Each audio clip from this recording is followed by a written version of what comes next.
1 kg chicken తీసుకున్నానండి. ఇక్కడ నేను ఒక పెద్ద ఆనియన్, 3 పచ్చిమిర్చి, కల్లుప్పు, పసుపు వేసి మొత్తం నేను ఫస్ట్ ఆనియన్ ఆయిల్ పెడతానండి. నేను మటన్ మనం ఆయిల్ ఎలా పెట్టుకుంటామో అలా ఆయిల్ పెట్టిన తర్వాత నేను చికెన్ కర్రీ చేస్తాను.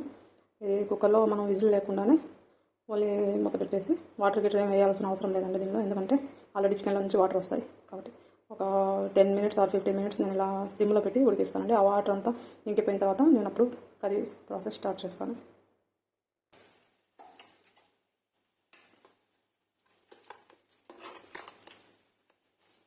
కొంచెం కొబ్బరి, అల్లం వెల్లుల్లి, ధనియాలు, చెక్క, లవంగా, 2 మిరియాలు, కొంచెం క్యాష్యూస్ అండి మొత్తం కలిపి పేస్ట్ చేసి పెట్టుకున్నాను. ఈ పేస్ట్ మొత్తం వేయమండి, అవసరమైనంత వేస్తాము.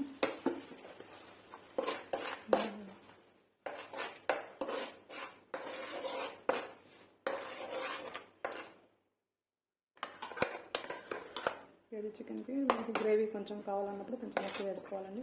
గ్రేవీ ఎక్కువ అవసరం లేదు అనుకున్నప్పుడు కొంచెం తక్కువ వేసుకున్నా సరిపోతుంది.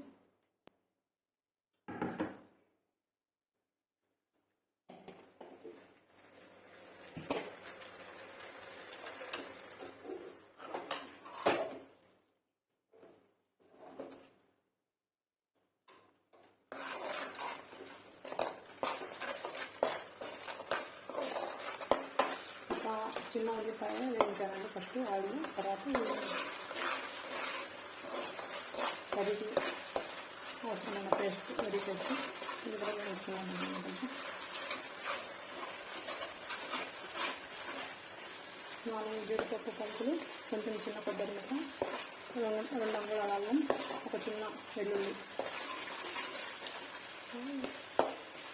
1 అంగుళం ముక్క దాల్చిన చెక్క, 4 లవంగాలు, 4 మిరియాలు, 2 టేబుల్ స్పూన్ ధనియాలు, ఇవన్నీ కలిపి పేస్ట్ చేసుకున్నాను. ఒక టమాటో, పెద్ద టేబుల్, ఒక టమాటో,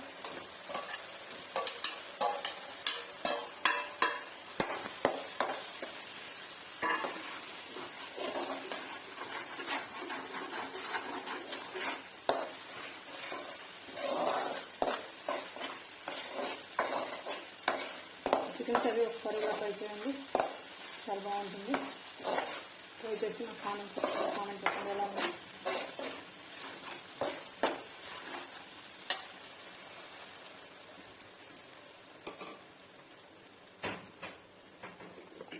మసాలా వేగిపోయిందండి.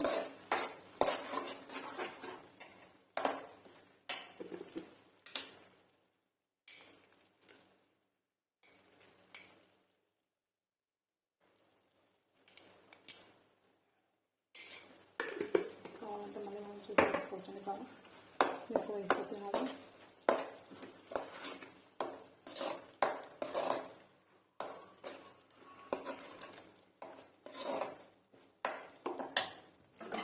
ఇందాక మనం ఆయిల్ చేసి పెట్టుకున్నాం కదండి చికెన్, చెప్పాను కదా ఆయిల్ చేస్తాను నేను చికెన్ కర్రీని. ఇది ఆయిల్ చేసుకున్న చికెన్ మనం ఇందులో వేసుకోవాలండి.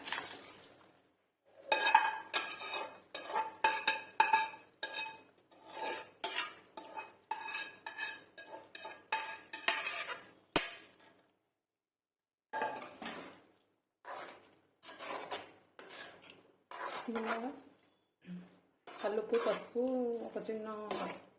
ఒక ఉల్లిపాయ, 2-3 పచ్చిమిర్చి వేసి ఆవిరి పెట్టానండి నేనండి.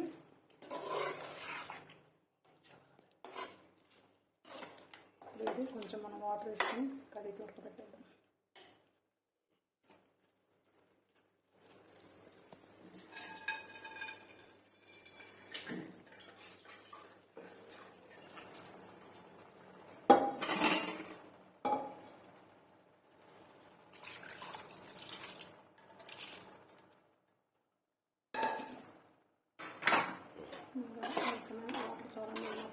అవసరం లేదు, ఆల్రెడీ చికెన్ 70% ఉడికిపోయింది.